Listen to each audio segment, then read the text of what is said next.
मेरा नाम प्रतिभा है। मैं भागते भागते थक चुकी थी। गर्मियों के दिन थे। मेरा पूरा शरीर पसीने से भीग चुका था। मुझे बहुत तेज प्यास लग रही थी। ऐसा लग रहा था जैसे गले में कांटे चुभ रहे हैं। मेरा मन कर रहा था कि मैं जगह देखकर कहीं बैठ जाऊं, लेकिन अगर मैं कहीं भी बैठ जाती तो मेरी जान को बहुत बड़ा खतरा था, और सबसे ज्यादा खतरा तो मेरी इज्जत को था। मैं बस बार बार भाग रही थी। थोड़ी देर भागती और घुटनों पर हाथ रखकर हाँफने लग जाती थी। मैं बड़ी मुश्किल से अपनी जान बचाकर भाग रही थी। मेरा भाग्य बहुत खराब था। वो हवेली मेरी जिंदगी का एक इकलौता सहारा था, जहां मुझे अपनी जिंदगी गुजारनी थी। जिन लोगों से डरकर मैं भाग रही थी, उन्होंने मेरे साथ बहुत बुरा करने की कोशिश की थी और मेरे पीछे पीछे बंगले से बाहर निकल आए थे। मैंने उनकी हैवानियत देखी तो मैं दौड़ते हुए चली आ रही थी। मुझे अपना कोई होश नहीं था। मैं भागते भागते इतनी दूर तक आ गई थी कि एक जगह बस खड़ी हुई थी और उसमें ढेर सारी सवारियां भरी हुई थी। यहाँ तक कि उसमें पैर रखने की भी जगह नहीं थी। उन लोगों से बचने के लिए मेरे पास एक यही रास्ता था। मैं इस भरी हुई बस में सवार हो सकती थी। मैंने लोगों को इधर उधर से हटाया, अपने घुसने का रास्ता बनाया और मैं जैसे तैसे बस के अंदर घुस गई थी। वो लोग अभी तक मेरे पीछे पीछे भाग रहे थे और मुझे बस के बाहर इधर उधर तलाश कर रहे थे, लेकिन मैं तो कहीं ना कहीं छुपने की कोशिश कर रही थी। लेकिन उन लोगों ने तो मुझे बस में चढ़ते हुए भी देख लिया था। मुझे फौरन ही बस के दूसरे दरवाजे से नीचे उतरना था। अगर वो लोग इस बस में चढ़ जाते तो जरूर मुझे पकड़ लेते। एक लड़के ने तो बस में सवार होने की कोशिश भी की, लेकिन बस में ज्यादा भीड़ होने की वजह से लोगों ने उसे धक्का देकर बस से नीचे उतार दिया और उसी समय बस चलने लगी थी। मैंने सुकून की ठंडी सांस भरी कि मेरी जान इन लोगों से बच गई थी, लेकिन मैं बहुत परेशान थी कि अब मुझे आगे क्या करना है, मैं कहाँ जाऊंगी, क्योंकि मैं बंगले से भागकर बहुत दूर आ चुकी थी और मैं यहाँ के रास्ते भी नहीं जानती थी। बस जब चली तो मुझे और ज्यादा सुकून आ गया था, लेकिन मेरा बुरा भाग्य अभी तक मुझसे जुड़ा हुआ था। जो उन लड़कों में से एक लड़का जाकर अपनी बाइक ले आया, मुझे लगता था कि वो मेरा पीछा इतनी आसानी से नहीं छोड़ेंगे। मैं बस में खड़ी हुई थी और खिड़की से बाहर का नजारा मुझे दिखाई दे रहा था। अब वो चारों लड़के उसी बाइक पर बैठकर बस का पीछा कर रहे थे। मैं बहुत घबरा रही थी। मैं ऊपर वाले से बार बार प्रार्थना कर रही थी कि ये लोग मेरा पीछा करना छोड़ दें। ये लोग मुझे कहीं मुंह दिखाने लायक नहीं छोड़ना चाहते थे। इन लड़कों को डर नहीं लगता था शायद। बस चलते चलते अचानक ही बड़ा सा झटका आने पर रुक गई। मतलब था कि बस खराब हो चुकी थी। जैसे ही बस कंडक्टर ने ये बात कही तो मैंने अपना सर पकड़ लिया। बस में मौजूद सारे ही लोग बुरी तरह से चिल्ला रहे थे। इतनी गर्मी में बस खराब हो गई, ऊपर से लोग एक दूसरे से चिपके हुए खड़े थे। गर्मी में मेरा भी बहुत बुरा हाल हो रहा था। सब चिल्ला चिल्ला कर कह रहे थे कि जल्दी से बस को ठीक करवाओ, हमें जल्दी अपनी जगह पर पहुंचना है। सबको लेट हो रहा था और एक मैं थी जो ये सोच रही थी कि अगर बस रुक गई तो ये लोग मेरे पीछे लग जाएंगे। बड़ी मुश्किल से तो बस चलने पर मेरा इनसे पीछा छूटा था। बस के रुकते ही उन 4 लड़कों में से 2 लड़के फौरन ही अपनी बाइक रोककर नीचे उतरे, तो मैं जल्दी से बचते बचते बड़ी मुश्किल से बस के पीछे वाले रास्ते पर पहुंची और वहां से जल्दी से मैंने दौड़ लगा दी थी और बस एक रास्ता देखकर भागती रही। सामने ही कुछ दूर जाकर मुझे बस अड्डा दिखाई दे रहा था। मैंने सोचा कि मैं इस बस से उतरकर दूसरी बस में चढ़ जाती हूँ और अब की बार किसी ऐसी बस में चढ़ूंगी जो बिल्कुल ठीक होगी और चल रही होगी। मैं पहले तो वहां से भागकर बस अड्डे पर बसों के पीछे जाकर छुप गई थी, मगर जब मैंने देखा कि वो लड़के बस अड्डे पर भी मुझे ढूंढने के लिए आ गए हैं तो मैं इतनी डर गई थी कि मेरा शरीर कांप रहा था, क्योंकि यहाँ से भागकर मैं कहाँ जाऊंगी और वो लड़के भी मेरी जान नहीं छोड़ रहे थे। उसी समय मैंने इधर उधर नजर दौड़ाकर देखा तो मुझे वहां पर 2-3 बस नजर आई थी, जिसमें लगभग काफी हद तक सवारी भर चुकी थी और वो बस चलने ही वाली थी। मैं फौरन ही उस बस में चढ़ गई। उन 4 लड़कों ने भी मुझे बस में चढ़ते हुए देख लिया था, लेकिन मेरी खुशकिस्मती ये थी कि अब वो मेरे पीछे नहीं आ सकते थे। बस चल पड़ी थी। चलती हुई बस को वो नहीं रोक सकते थे, लेकिन फिर भी उन्होंने बाइक पर बैठकर काफी दूर तक बस का पीछा किया था और बस के रुकने का इंतजार कर रहे थे। मैं बार बार मन ही मन प्रार्थना करती रही कि वो वाली बस तो रुक गई थी, मगर ये वाली बस ना रुके। अगर अब की बार बस रुक गई तो ये लोग मुझे पकड़ ही लेंगे और फिर मेरा अंजाम क्या होगा ये मैं अच्छी तरह से जानती थी। और फिर काफी दूर आने पर वो चारों ही लड़के थक गए थे, इसलिए उन्होंने अपनी बाइक की स्पीड हल्की कर दी और बस आगे बढ़ चुकी थी। वो लोग पीछे रह गए थे। फिर उन्होंने बस का पीछा करने की कोशिश नहीं की। जब मुझे वो लोग दिखाई देना बंद हो गए तो मैंने बेफिक्र होकर चारों तरफ से बस को देखा। वैसे तो बस में काफी सारे लोग थे, लेकिन किसी का भी ध्यान मुझ पर नहीं था। गर्मी का समय था, सब लोग गर्मी से बेहाल हो रहे थे। मैं भी जगह देखकर खिड़की वाली सीट पर बैठ गई थी। फिर चलती हुई बस में मुझे तेज तेज हवा लगने लगी। ये तेज हवा मेरे दिल को छू रही थी और इतनी तेज गर्मी में मुझे बहुत अच्छी लग रही थी। मुझे नहीं पता था कि मैं कहाँ जा रही हूँ। जहाँ ये बस जा रही है मैं भी वहीं चली जाऊंगी। मैं दिल में सोच रही थी कि अगर मैं वहां से न भागती तो आज ना जाने मेरे साथ क्या हो जाता। शायद वो लोग मेरे साथ बुरा करने के बाद मुझे जान से मार देते। शायद मेरे माता पिता को मेरी लाश भी नहीं मिलती और ना जाने वो लोग मेरी लाश को कहाँ ठिकाने लगा देते। मेरी बर्बादी मुझसे सिर्फ चंद कदमों के फासले पर खड़ी हुई थी और मैं इस बर्बादी से भागकर अपनी जान बचाती हुई यहाँ तक पहुंची थी। मैं अपनी बर्बादी को मात देकर ही तो इस बस में सफर कर रही थी। पता नहीं जिंदगी हमारे लिए कौन कौन सा कड़ा समय लेकर आ जाती है, जिनसे लड़ने के लिए हमें बड़ी मेहनत करनी पड़ती है। अचानक मुझे एहसास हुआ कि मैं यहाँ बैठ तो गई हूँ, लेकिन अब वापस कैसे जाऊंगी और कहाँ जाऊंगी। मुझे तो किसी शहर के बारे में पता ही नहीं है, क्योंकि मैं कभी शहर गई ही नहीं। मेरा जन्म गाँव में हुआ और मैंने सिर्फ अपनी गाँव की ही जिंदगी को जिया था। मैं अपने गाँव को, गाँव के लोगों को और गाँव के खान पान और वहाँ के रहन सहन को ही अच्छी तरह से जानती थी। सरपंच जी की हवेली ही तो मेरी आने वाली जिंदगी थी, लेकिन अब तो मैं उनकी हवेली से बहुत दूर आ चुकी थी। मुझे नहीं पता था कि ये बस वाला मुझे कहाँ लेकर जा रहा है। पता नहीं अकेले में इस भरी दुनिया में कैसे गुजारा करूंगी और पता नहीं बस के साथ साथ कहाँ पहुँच जाऊंगी। ऊपर से दिल पर जो डर बैठा हुआ था वो अलग था। मेरे चेहरे पर जोर जोर से हवा के झोंके लग रहे थे और मैं इसी तरह बैठे बैठे अपनी जिंदगी के बारे में सोचने लगी कि आखिर मेरी जिंदगी में ये सब कुछ किया और कैसे हो गया। मेरी जिंदगी एक ऐसे मोड़ पर आ गई थी जहाँ से मेरा मन करता था कि मैं अपने आप को खत्म कर दूं। अगर मेरी जिंदगी खत्म ना भी हो तो जैसा मेरी जिंदगी में मेरे साथ हुआ वैसा किसी के साथ ना हो। मेरी जिंदगी की शुरुआत कुछ इस तरह से हुई थी। मैंने एक बहुत ही गरीब परिवार में जन्म लिया था और जैसे जैसे मैं बड़ी हो रही थी मुझे बताया जाता था कि मुझे अपने माता पिता के साथ नहीं रहना। जैसे ही मैं जवान हो जाऊंगी तो मुझे गांव के सरपंच जी के हवाले कर दिया जाएगा। ये बात बड़ी ही अजीब थी कि मुझे उनके हवाले क्यों किया जाएगा। बचपन से लेकर जवान होने तक बार बार मुझे यही बताया जाता था। मैं जब भी अपनी माँ से इस बारे में सवाल करती तो वो कहती कि इस सवाल का कोई जवाब नहीं है, बस तू तैयार रहे। जैसे ही तू 15 साल की हो जाएगी उसके बाद तुझे सरपंच जी के हवेली में भेज दिया जाएगा। मैं अपने माता पिता से दूर नहीं होना चाहती थी। हर औलाद अपने माता पिता के साथ रहना चाहती है, लेकिन मेरे माता पिता मुझे खुद से दूर करने के बारे में हमेशा से ही बताते आ रहे थे। जैसे जैसे मैं बड़ी हो रही थी मुझे पता चला कि सरपंच जी की हवेली में लड़कियां पलती भी हैं और वहाँ वो लोग कामकाज भी किया करती थी। और जो लड़कियां सरपंच जी की हवेली में काम करती थी उनको रात के समय अपने अपने घरों पर भेज दिया जाता था। मैं 15 साल की हुई तो मुझे भी मेरे माता पिता लाल राय चंद्र सरपंच की हवेली में छोड़ गए थे। मेरे साथ ऐसा नहीं था कि मैं वहाँ का काम करने के बाद रात को अपने घर चली जाया करूँ। मेरा ठिकाना तो परमानेंट ही हवेली में कर दिया गया था और यहाँ तक कि मुझे ना अपने माता पिता से मिलने की इजाज़त थी और ना अपने घर जाने की इजाज़त थी। पता नहीं मेरे साथ ऐसा क्यों किया गया था। अगर कभी कभी मेरे माता पिता को याद आ भी जाती थी कि वो मेरे बारे में खैर खबर ले सके तो उनको भी हमारे सामने नहीं लाया जाता था। वो लाल राय चंद्र जो कि हमारे गांव के सबसे दबंग सरपंच थे, जिनकी हमारे गांव में बहुत बात थी।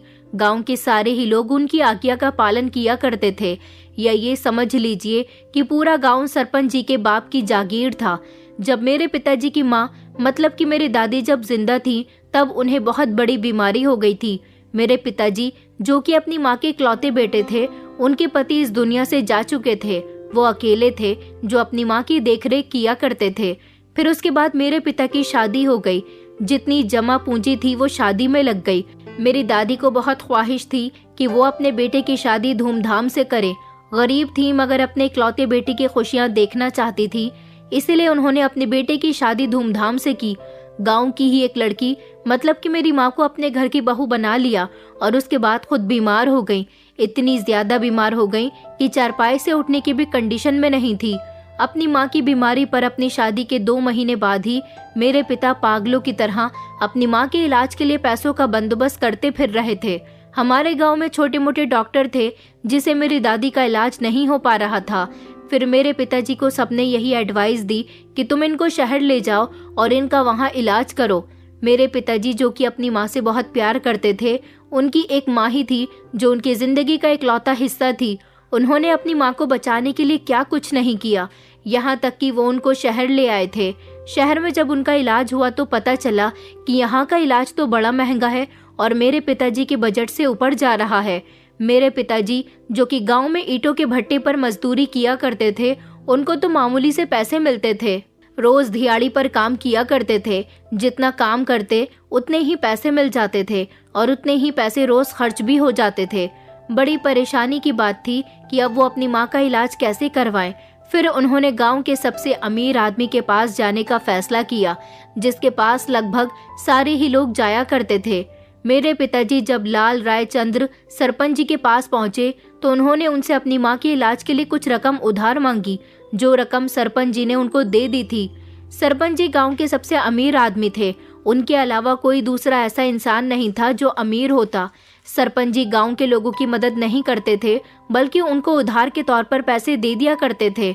उधार का मतलब होता है कि जरूरत पूरी होने पर दूसरा वाला इंसान पहले वाले इंसान को उसकी दी हुई रकम वापस कर देता है, लेकिन हमारे गांव में ऐसा नहीं था।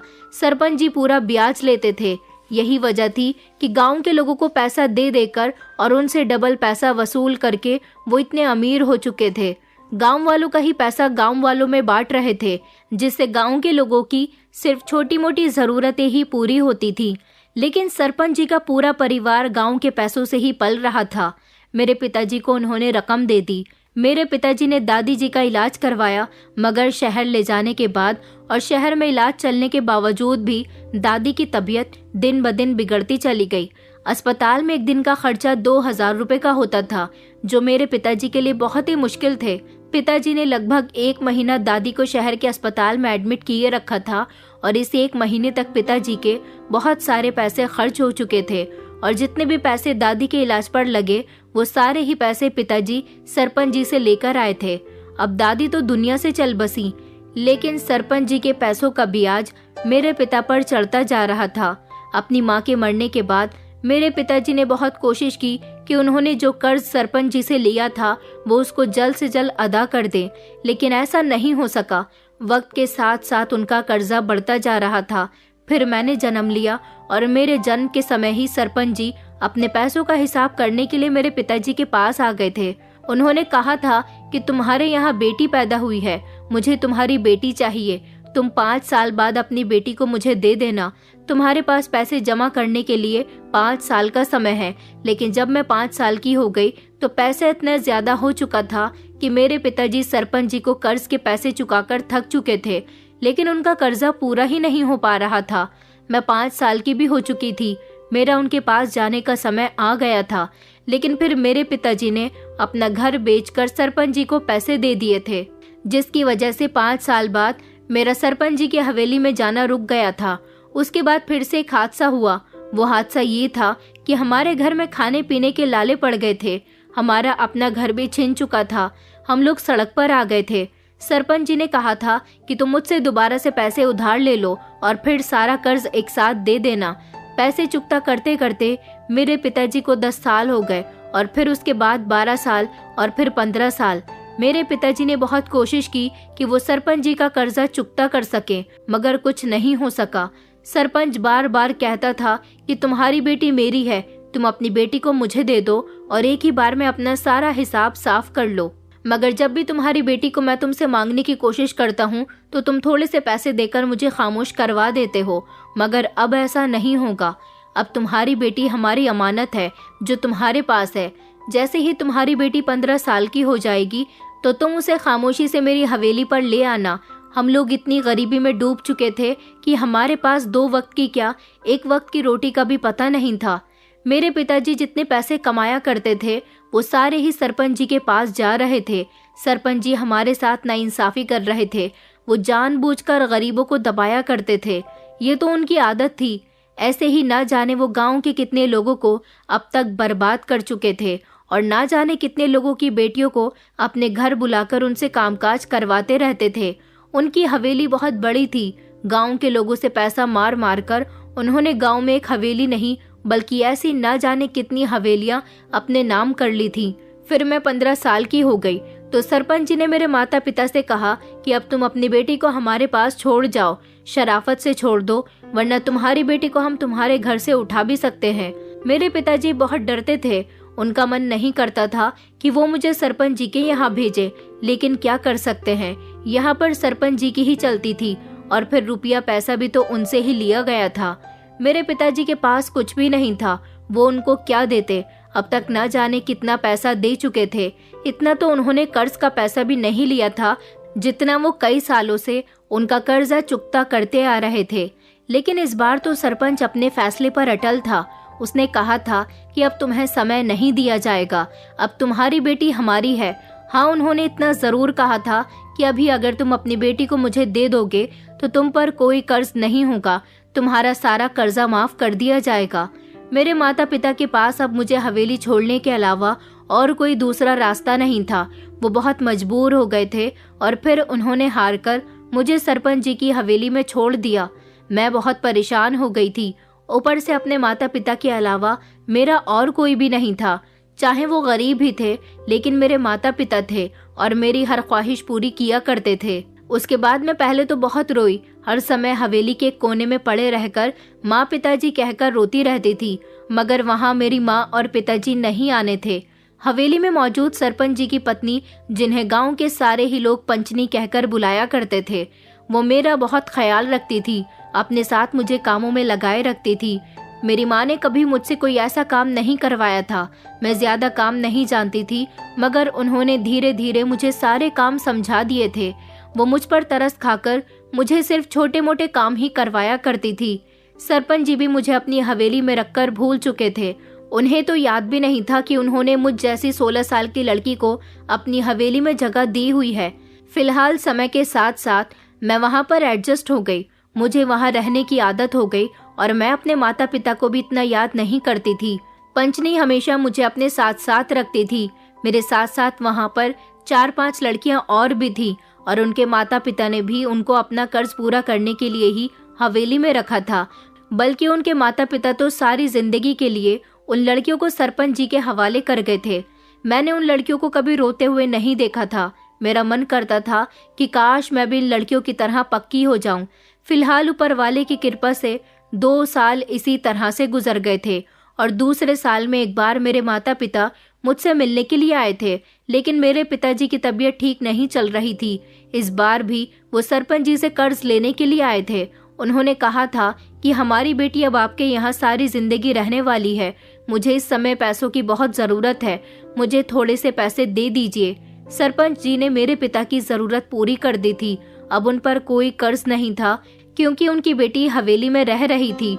मगर मुझे ये सब कुछ देखकर बहुत अफसोस हुआ था कि क्या माता पिता ऐसा भी करते हैं, कर्ज के लिए अपनी बेटी को दांव पर लगा देते हैं और फिर कुछ समय के बाद वो दोबारा से सरपंच जी से पैसे लेने के लिए आए तो इस बार सरपंच जी ने उन्हें फौरन इनकार कर दिया था और कहा था कि अब तुम्हें कोई पैसा नहीं मिलेगा, अब तुम्हारा और हमारा हिसाब खत्म हो चुका। अब मैं हवेली की परमानेंट नौकरानी बन चुकी थी और मुझे सारी जिंदगी हवेली के लोगों की सेवा करनी थी। ना तो मेरी शादी हो सकती थी और न मैं यहाँ से बाहर निकलकर अपने मुताबिक अपनी जिंदगी गुजार सकती थी। जब मैं बड़ी हुई और मुझे सारी बातें सही तरह से समझ आ गई तो मुझे अपनी जिंदगी पर बेहद अफसोस होता था कि मेरी जिंदगी तो एक कैदी की तरह हो गई, जिसे सारी जिंदगी इस हवेली में नौकरानी बनकर गुजार देनी है। ये मेरे माता पिता ने क्या कर दिया था। मेरे माता पिता पर तो ना जाने मेरी जुदाई कैसी गुजरी थी, मगर मुझ पर बहुत ही भारी गुजरी थी, क्योंकि मुझे लगता था कि मुझे यहाँ से कभी ना कभी तो वापस भेजा ही जाएगा। लेकिन यहाँ से वापस जाने का कोई दूसरा रास्ता नहीं था। यहाँ से कभी किसी लड़की ने भागने की कोशिश नहीं की थी। अगर कोई लड़की यहाँ से भाग भी गई थी तो उसे दोबारा से पकड़वाकर हवेली में कैद कर दिया गया था। हवेली के बाहर सख्त पहरा था, जहाँ से कोई भी लड़की बाहर नहीं जा सकती थी। मेरे माता पिता ने भी मुझे आसानी से हमेशा हमेशा के लिए यहाँ पर छोड़ दिया था। मेरे पिता ने तो कभी मुझसे मिलने की कोशिश भी नहीं की। हाँ, मगर माँ की ख्वाहिश थी, वो मुझसे अकेले में एक बार मिलना चाहती थी। उनकी ख्वाहिश को सरपंच जी ने पूरा कर दिया था। माँ ने मुझसे कहा था कि बेटा तुम अपना ख्याल रखना, अब सारी जिंदगी तुम्हें यहीं पर रहना है। मैंने रोते हुए माँ से कहा था कि माँ मुझे अपने साथ लेकर चलो, यहाँ मुझसे बहुत काम करवाया जाता है, मुझे बहुत समय हो गया, दिन काम से शुरू होता है और काम पर ही खत्म हो जाता है। माँ कहने लगी कि नहीं बेटा ऐसा मत कहो, तेरे पिता के पास पैसे नहीं है, ये बात तो तय हो गई है कि तुझे अब सारी जिंदगी यहीं पर रहना है, इसलिए हम तुझे पैसे होने के बावजूद भी कभी यहाँ से नहीं ले जा सकते। मैंने कहा लेकिन मैं आप लोगों से इतने समय से दूर हूँ, मगर अब नहीं होना चाहती, मुझे आपके प्यार की ज़रूरत है। उन्होंने कहा कि बेटा हम तुझसे कभी कभी मिलने के लिए आ जाया करेंगे। माँ मुझे रोता हुआ वहाँ छोड़कर अपने आंसू पोंछती हुई वहाँ से चली गई थी। उस दिन के बाद मेरी जिंदगी अजीब सी हो गई। पहले तो पंचनी भी मुझसे काम नहीं करवाती थी, लेकिन अब मैं पूरी तरह से जवान हो चुकी थी, इसलिए अब काफ़ी सारी जिम्मेदारियां मुझ पर डाल दी गई थी। एक समय के लिए भी मुझे यहाँ हवेली में कोई भी सुकून से नहीं बैठने देता था। मेरा सारा दिन काम काज में गुजर जाता था। रात को जब मैं सोने के लिए बिस्तर पर लेटती तो मेरा पूरा शरीर दर्द करने लगता था। फिलहाल मुझे हवेली में काम करते हुए 3 साल गुजर चुके थे और अब मेरी उम्र 18 साल की हो गई थी। इन 18 सालों में मैं पूरी तरह से परफेक्ट हो गई थी। एक दिन हवेली के सारे लोग शहर जाने की तैयारी कर रहे थे, क्योंकि सरपंच जी का सबसे छोटा बेटा कौशिक जो शहर में ही रहता था, शहर में भी सरपंच जी का एक बड़ा सा बंगला था, वहाँ पर उनका बेटा रहता भी था और वहीं से ही वो पढ़ाई भी कर रहा था। वो अपनी पढ़ाई पूरी कर चुका था, इसलिए सब लोग यहाँ से शहर जाकर बंगले में बड़ी सी दावत रखना चाहते थे। मतलब कौशिक अपने दोस्तों को अपनी पढ़ाई पूरी होने की पार्टी देना चाहता था, इसलिए पूरा परिवार भी उस पार्टी में शामिल होने के लिए शहर जा रहा था। हवेली में काम करने के लिए मुझे भी वो लोग अपने साथ ले जा रहे थे। मैं बहुत खुश थी क्योंकि पहली बार मैं शहर जा रही थी। मैंने वहाँ के माहौल के बारे में बहुत कुछ सुना हुआ था, इसलिए मैं वहाँ जाने के लिए बहुत एक्साइटेड थी। शहर पहुंचकर तो सब कुछ ठीक रहा, पार्टी भी बहुत अच्छे से निपट गई थी और रात भी ठीक से गुजर गई। मैं सुबह 5 बजे उठने वालों में से थी, जबकि यहाँ शहर आने के बाद तो सुबह के 5 बजे घर वाले ही नहीं बल्कि पूरा शहर सो रहा था। मैं छत पर आ गई थी, जहाँ पर सरपंच जी का बेटा कौशिक और उसके दोस्त छत पर बैठे ड्रिंक कर रहे थे। मुझे देखकर सबका ध्यान मेरी तरफ चला गया तो मुझे एकदम से घबराहट शुरू हो गई। मैं वहां से वापस जाने लगी तो सरपंच जी के बेटे ने मुझे आवाज लगाई और कहने लगे कि तुम कहाँ जा रही हो, आओ इधर आओ, हमें ज्वाइन करो। मैं डरते हुए वहां चली गई और यही मेरी सबसे बड़ी गलती साबित हुई। मैं उन लोगों के करीब गई तो उन्होंने मुझे घेर लिया और मेरे साथ बदतमीजी करनी शुरू कर दी। वो लोग मेरे साथ जबरदस्ती करने की कोशिश करने लगे। फिलहाल मैं उन लोगों से जैसे तैसे बचकर बंगले के बाहर भाग गई थी। मुझे लगा कि बाहर भागने के बाद वो मेरे पीछे नहीं आएंगे, मगर ऐसा नहीं हुआ। वो चारों ही मेरे पीछे थे। उन्हें इस बात का डर था कि मैं उनकी शिकायत किसी से कर न दूं और वो मेरी इज्जत पर भी वार करना चाहते थे। मैं भागते भागते सड़क पर आ गई थी, जबकि वो सभी मेरे पीछे पीछे आ गए थे। जिनमें से एक बाइक निकालने के लिए रुक गया और बाकी के 3 मेरे पीछे ही थे। वहीं से मैं भागती हुई इस बस में सवार हुई थी और जिन परेशानियों का सामना करते हुए मैं यहाँ तक पहुँची थी, उनके बारे में तो मैं ही जानती थी और मेरा ऊपर वाला जानता था। मैं भाग भी गई और उन बदमाश लड़कों से भी बच गई। सरपंच जी के बेटे और उसके दोस्तों ने मेरे साथ अच्छा नहीं किया था। मुझे उनकी हकीकत पता चल गई थी कि वो कितने घिनौने लड़के थे।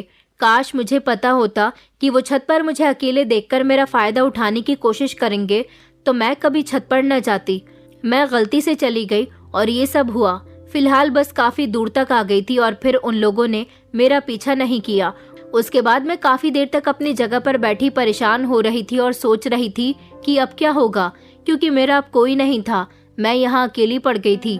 मेरे माता पिता तो पहले ही मुझे हवेली वालों के हवाले कर चुके थे। अभी मैं अपनी जगह पर बैठी हुई थी जब एक औरत मेरे बराबर में आकर बैठ गई। मैं पीछे को होकर खिड़की से लगकर बैठ गई। उसे मैंने बैठने की जगह दी। मैं उससे अलग हो रही थी क्योंकि मुझे दुनिया के अब हर इंसान से डर लग रहा था। उस औरत ने अपने दुपट्टे को हाथ से चेहरे पर रखा हुआ था। शायद वो अपना चेहरा छुपा रही थी। वो मेरे करीब बैठकर मुझसे बातें करने लगी। पूछने लगी कि तुम कहाँ जा रही हो। मैं इस बात पर खामोश रही। फिर उसने मेरा नाम पूछा तो मैंने उसे अपना नाम नहीं बताया, क्योंकि मुझे डर था कि ये कहीं मुझे वापस हवेली में न भेज दे। वैसे तो ये औरत कौन थी ये मैं नहीं जानती थी। मैंने उससे कम बातचीत करना ही ज्यादा समझदारी समझा। उस औरत ने फिर से हिम्मत जुटाई और कहने लगी, क्या तुम अकेली बस में सफर कर रही हो? मैंने इस बार भी कुछ नहीं कहा। फिर वो औरत खुद ही खामोश हो गई और अपनी गोद में बच्चा लिए मेरे साथ बैठी रही। मेरे साथ जो हुआ था उसको सोच सोच कर बार बार मैं रो रही थी। अब मैं अपने उन आंसुओं को छुपाने के लिए खिड़की से बाहर देख रही थी। उसी समय बस का कंडक्टर आया और सबके टिकट बनाने लगा। मुझे टिकट के बारे में कुछ भी नहीं पता था। हाँ, बस मैं इतना जानती थी कि वो बस का किराया मांग रहा है, लेकिन मेरे पास तो पैसे भी नहीं थे। मैं घबरा गई। जब कंडक्टर मेरे पास आया तो मुझसे कहने लगा कि टिकट बनवाओ और पैसे निकालो, लेकिन मेरे पास तो पैसे नहीं थे। मैंने अपने साथ बैठी हुई औरत को देखा तो वो भी मुझे हैरान होकर देख रही थी। शायद वो समझ गई थी कि मेरे पास पैसे नहीं हैं। उसने कंडक्टर से कहा कि ये लड़की मेरे साथ है, हमारे 2 टिकट बना दीजिए। उन्होंने मेरे किराए के भी पैसे दे दिए थे। फिर वो कंडक्टर 2 टिकट बनाकर उनको दे गया था और पैसे लेकर आगे बढ़ गया था। उसने एक टिकट मेरे हाथ में दे दिया। उसने कहा कि तुम फिक्र मत करो, मैंने तुम्हारा किराया दे दिया है, अब तुम आराम से सफर कर सकती हो। मैंने खामोश होकर सर हिला दिया तो वो दोबारा से मुझसे पूछने लगी, क्या तुम्हारे साथ कोई नहीं है? उसके शब्द इतने नरम थे कि मैंने ना चाहते हुए भी उससे बात की और उसे बताया कि मेरा कोई नहीं है। ये कहते हुए मेरी आंखों में आंसू आ गए थे। उसने मेरे कंधे पर हाथ रखा और मुझे तसल्ली दी। कहने लगी कि मेरा भी कोई नहीं है। जैसे ही मैंने उसके मुंह से ये बात सुनी तो मैंने उसे पलटकर देखा। वो मेरे चेहरे को बड़ी उदासी भरे अंदाज में देख रही थी। उसने कहा, मैं रांची के साहिबगंज की रहने वाली हूँ। मेरी शादी 7 साल पहले हुई थी। मेरी सास और पति ने मेरा जीना दुश्वार कर दिया।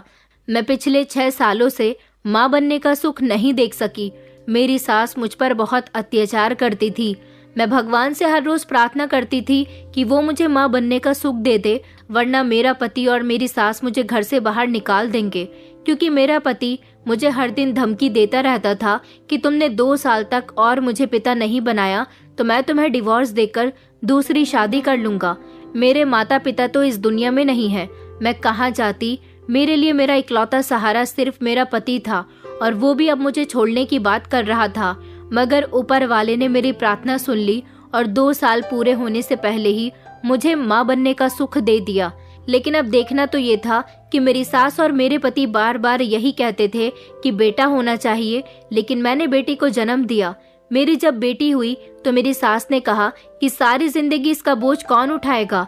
मेरे पति और मेरी सास ने मेरी बेटी को जान से मारने का प्लान बना लिया था, क्योंकि वो लोग उसे बोझ समझ रहे थे। वो चाहते थे कि मैं दोबारा माँ बनूं और बेटे को जन्म दूं। मगर मेरी बेटी भी तो मेरे लिए मेरी औलाद थी, मैं उसे भी अपने साथ रख सकती थी। मेरी सास और मेरे पति ने मुझे नहीं दी थी। वो बार बार मुझसे यही कहते थे कि इसे किसी को दे दो या फिर कूड़े के ढेर पर फेंक आओ, क्योंकि हम इसे अपने पास नहीं रखेंगे। मगर मैं बार बार अपनी बेटी के लिए तड़प रही थी। मैंने उनका कहना नहीं माना तो उन लोगों ने उसे मारने की प्लानिंग कर ली। वो रातों रात उसे मारना चाहते थे।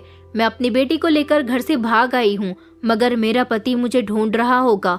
मैं इसलिए यहाँ से भागना चाहती हूँ। मेरा पति बहुत अमीर आदमी है। मुझे उम्मीद है वो मुझे पागलों की तरह तलाश कर रहा होगा, क्योंकि वो मुझे छोड़ने की धमकी देता है मगर छोड़ नहीं सकता। मेरे माता पिता इस दुनिया में नहीं है और उनकी सारी दौलत मेरे नाम है। दौलत की वजह से वो मुझे कभी नहीं छोड़ सकता। वो मुझे ढूंढता हुआ जरूर आएगा, लेकिन मैं अपनी बेटी उसके हवाले नहीं कर सकती। वो मेरी बेटी को जान से मार देगा। मैं उस औरत की बात सुनकर सोचने लगी थी कि इसकी किस्मत बिल्कुल मेरी तरह है। मुझे उस पर रहम आने लगा था। फिर मैंने उसे अपनी कहानी बताई कि मैं किस तरह से भागकर यहाँ तक पहुँची हूँ। उसे मेरी कहानी पर बहुत अफसोस हुआ था। वो कहने लगी थी कि सब में सबसे ज्यादा गलती तुम्हारे माता पिता की है, जिन्होंने तुम्हें कर्ज के नाम पर तुम्हारे गांव के सरपंच के हवाले कर दिया। मैंने उससे पूछा था कि आप भागकर अब कहाँ जाओगी, तो उसने कहा, वैसे तो मेरा कोई रिश्तेदार नहीं है, लेकिन दिल्ली शहर में मेरी एक सहेली रहती है। मैं वहाँ जाऊंगी, जॉब करूंगी और वहाँ जाकर अपनी बेटी की परवरिश करूंगी। मुझे उसकी बात सुनकर बहुत खुशी हुई थी कि वो एक आत्मनिर्भर औरत थी। हम दोनों को बस में बैठे बैठे लगभग 1 घंटा गुजर चुका था। हम दोनों आपस में काफी देर तक बातें करते रहे थे। बस दूसरे शहर आने के बाद बस स्टॉप पर रुक गई थी। उस औरत ने मुझसे कहा कि मुझे बहुत तेज प्यास लग रही है। मैंने कहा, हाँ प्यास तो मुझे भी लग रही है।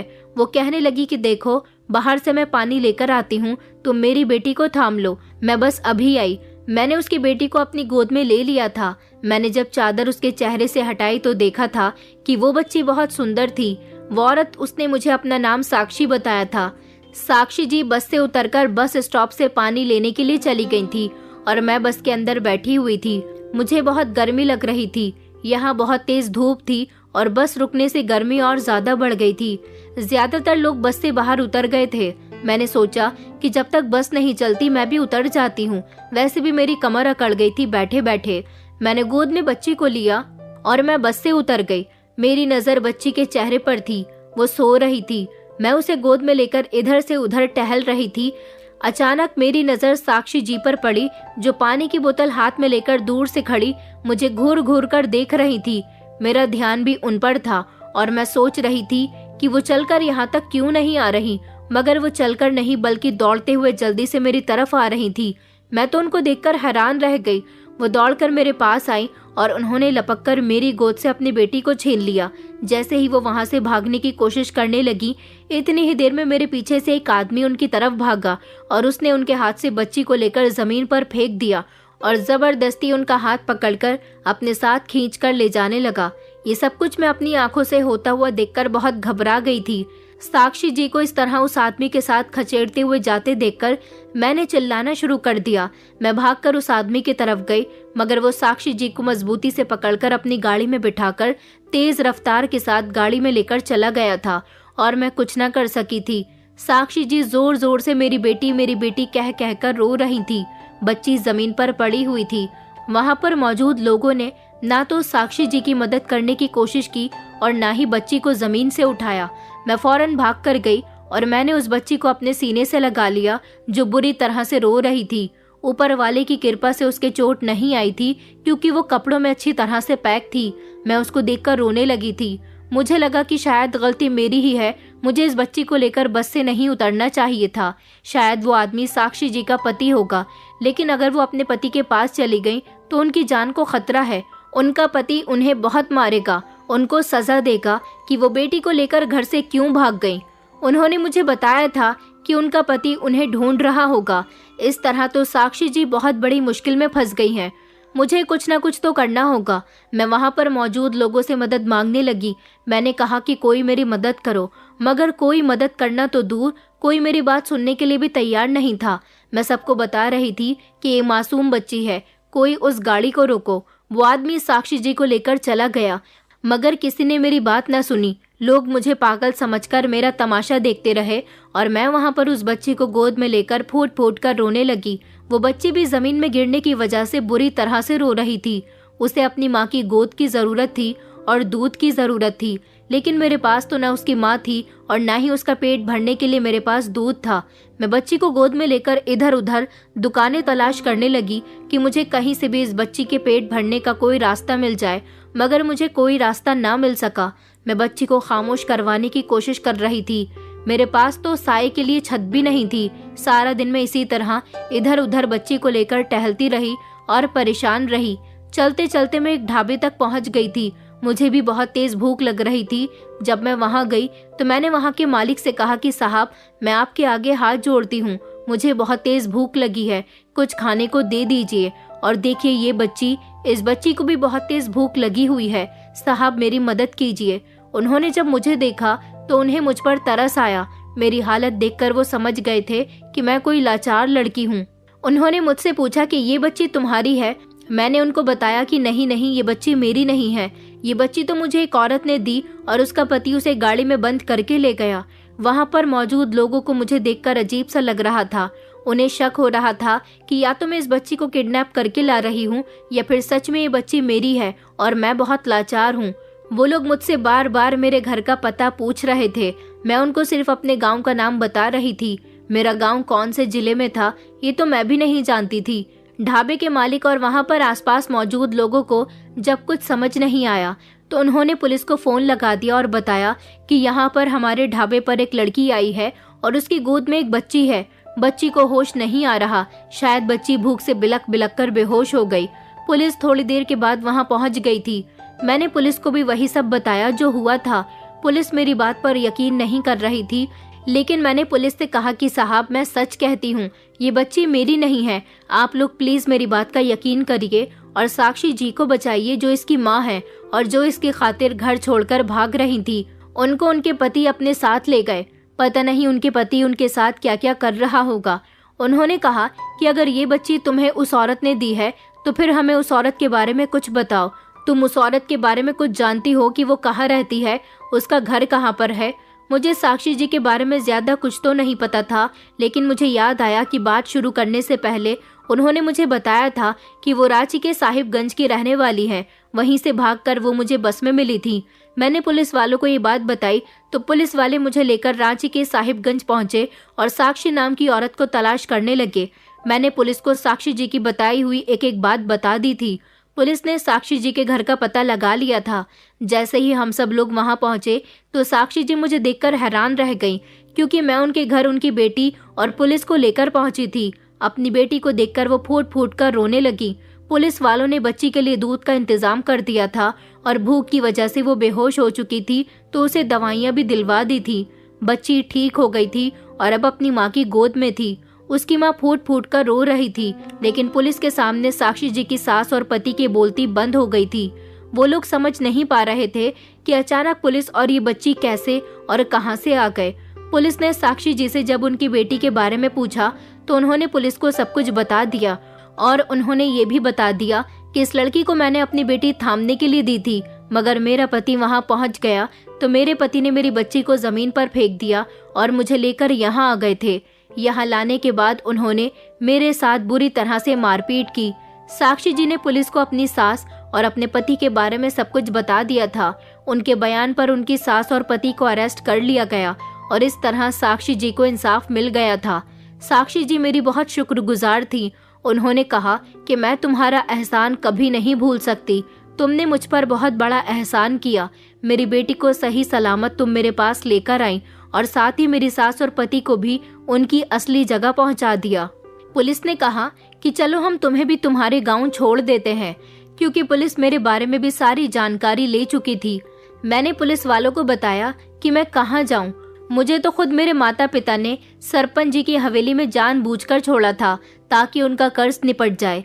मेरी इस बात पर पुलिस वाले कहने लगे कि हम तुम्हारी भी मदद करेंगे, कानून इसलिए बनाया गया है, हम तुम्हें इंसाफ दिलाएंगे।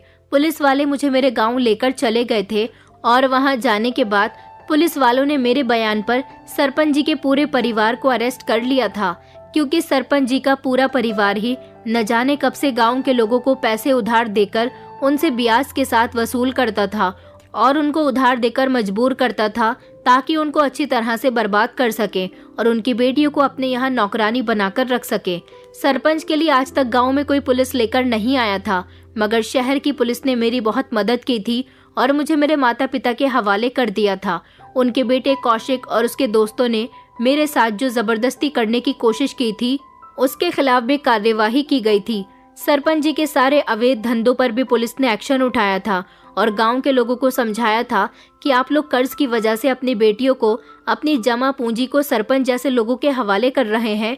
आपको नहीं पता कि ये लोग आपकी बेटियों से उनका बचपन छीन रहे हैं, उनकी जवानी छीन रहे हैं, उनका सुकून छीन रहे हैं।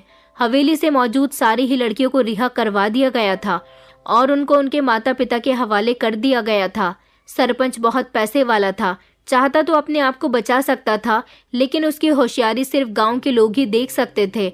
शहर की पुलिस ने उसे चारों तरफ से घेर लिया था और वो परेशान हो गया था। न उसका बेटा कुछ कर सका और न ही सरपंच। इस तरह सरपंच की गांव में बहुत बेइज्जती हुई थी। उसकी हवेली पर भी ताला लगा दिया गया था।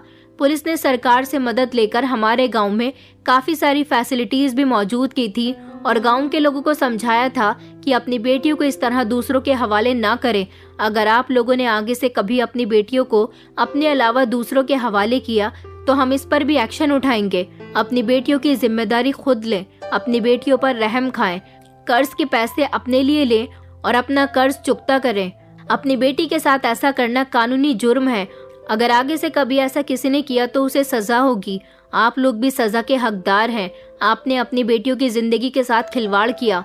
प्रतिभा जैसी बहादुर लड़की ने तो हम लोगों को सब कुछ बता दिया, यहाँ तक कि उसने एक औरत को इंसाफ भी दिलवाया। प्रतिभा जैसी लड़की के लिए हम दिल से अप्रिशिएट करते हैं, लेकिन आप लोगों को समझा रहे हैं कि आगे से ऐसा कुछ भी नहीं होना चाहिए। गांव के सारे लोग एक तरफ खुश थे कि सरपंच को अरेस्ट कर लिया गया, तो दूसरी तरफ पुलिस वालों की बात को भी अच्छी तरह से समझ गए थे। इस बात को कई साल गुजर चुके हैं। हमारे गांव में अब सरपंच का कोई डर नहीं है, क्योंकि सरपंच गांव से जा चुका है, बल्कि उसका पूरा परिवार ही जेल में चक्की पीस रहा है। पंचनी भी तो औरतों के साथ बुरा करती थी। कम उम्र की लड़कियों को उसने अपने घर की नौकरानी बनाकर कैद करके रखा था, और उसका बेटा जो न जाने कितनी लड़कियों पर अपनी गंदी नजर रख चुका था और मेरे साथ भी गलत करने वाला था। बुरे लोगों का अंजाम हमेशा बुरा ही होता है। सरपंच के जाने के बाद गांव के लोगों में खुशी की लहर दौड़ गई थी। आज भी गांव में सुकून और शांति छाई हुई है और लोग अब अपनी बेटियों के साथ कोई भी बदसलूकी नहीं करते। मेरी तो अब शादी भी हो गई है। मुझे लगता था कि मैं कभी अपने माता पिता के पास नहीं आऊंगी, लेकिन मुझे हमेशा हमेशा के लिए मेरे माता पिता मिल गए और मैं सरपंच की हवेली से आज़ाद हो गई। दोस्तों, उम्मीद करती हूँ आपको हमारी कहानी पसंद आई होगी। कहानी पसंद आई है तो वीडियो को लाइक करें, चैनल पर नए हैं तो चैनल को सब्सक्राइब करें और हाँ, नोटिफिकेशन बेल को जरूर दबाएं ताकि अगली अपडेट सबसे पहले आपको मिले।